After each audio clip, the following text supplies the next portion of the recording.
So, student, today we are going to learn about force and pressure. So, what is force? Force plays a great role in our life. Basically, force की जो importance है हमारी life में बहुत ज़्यादा है. It is helpful in doing any work. किसी भी काम को करने में इसकी बहुत ज़्यादा इंपॉर्टेंस होती है. Like in playing cricket, in basketball, we need force to play. हम कोई भी गेम खेलते हैं तो हमें या कोई भी वर्क करते हैं तो उसके लिए हमें फोर्स की रिक्वायरमेंट होती है. Force is defined as a push और अ पुल. फोर्स को डिफाइन किया गया है किसी भी ऑब्जेक्ट पर अगर हम पुल और पुश लगाते हैं तो उसको हम फोर्स कहते हैं. Force is a physical quantity that can change the speed, state, direction and dimension of an object.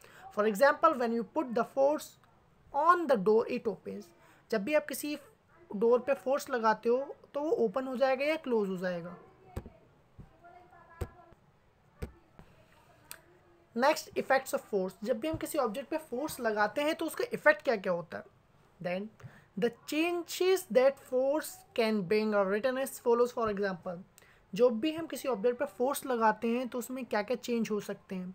First is change in speed. किसी भी ऑब्जेक्ट की स्पीड में चेंज हो सकता है. जैसे सपोज करो हम कोई बाइसिकल चला रहे हैं, पीछे से कोई उसको पुश करता है तो हमारी जो बाइसिकल है वो और भी ज़्यादा तेज़ी से चलने लगती है. Next, change in state of a body. किसी भी बॉडी की स्टेट में चेंज आना. जब भी हम किसी ऑब्जेक्ट में फोर्स लगाते हैं, अगर वो मोशन में है तो वो रुक जाएगा, रेस्ट पे लाया जा सकता है. अगर रेस्ट में है तो उसको मोशन में लाया जा सकता है. Then change in dimension. Dimension means shape and size. When you blow a metal rod with a hammer the dimension changes. जब भी हम किसी मेटल शीट पे हैमर से स्ट्राइक करते हैं तो उसकी डायमेंशन या साइज़ में चेंजेस आ जाते हैं. सपोज़ हमारे हाथ में कोई बॉल है या कोई डफ है मिट्टी का, उसको हम क्रश करते हैं तो उसके साइज़ और शेप में चेंजेस आ जाते हैं. ठीक है. Next, change in direction. आप लोग सभी क्रिकेट तो देखते ही होंगे. जब भी बॉल उसके सामने आती है स्पीड में और बैट्समैन उसको हिट करता है तो बॉल की डायरेक्शन में चेंजेस आ जाते हैं. Force also leads to change in direction while playing cricket. The one who throws the ball throws it in a straight position with respect to one who is doing batting. तो जो bowler है वो उसी direction में ball फेंकता है जिस direction में बैट्समैन बैटिंग कर रहा हो. तो अभी तक हमने पढ़ा कि फोर्स के इफेक्ट क्या क्या होते हैं. अब पढ़ेंगे how many types of forces we have. Force कितने टाइप के होते हैं. बेसिकली फोर्स के जो टाइप होते हैं दो टाइप होते हैं, contact force and non contact force. Contact force कौन सी होती है. Contact force is the force that acts only when two bodies are in physical contact or two bodies interact with each other.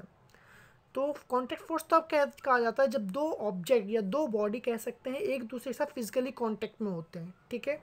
इसके example हैं आपके muscular force, frictional force and mechanical force. Muscular forces क्या होती हैं. Muscular force, it is the force exerted by the muscle. जो हमारी muscles के द्वारा फोर्स लगाया जाता है उसको हम कहते हैं मस्कुलर फोर्स.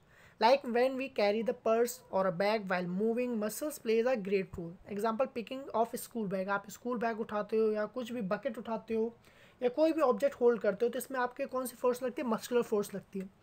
देन आपका फ्रिक्शनल फोर्स. फ्रिक्शनल फोर्स को अपोजिंग फोर्स भी कहते हैं because it opposes the motion. It is the force that opposes the motion of one body over the surface of another body. ये हमेशा किस direction में लगती है. ये लगती है अपोजिट ऑफ मोशन. जिस डायरेक्शन में किसी ऑब्जेक्ट का मोशन होता है ये फोर्स हमेशा उसके अगेंस्ट वर्क करती है. It is a contact force. We can say that in this force the one body tries to move on the surface of another body.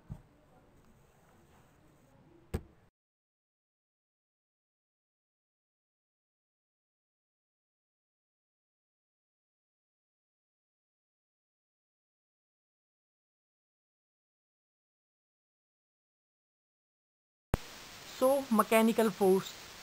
It is the force exerted by any kind of machine and obviously it needs contact of another body, due to which it is also called a contact force. For example, turbines in hydro power station. जो turbines होती हैं जहाँ पे electricity बनाई जाती है through water, वो उसको वही मैकेनिकल फोर्स के एग्जाम्पल है. ठीक है. Then non contact force. Non contact force कौन सी होती है. It is the force that act when bodies are not physically in contact with each other.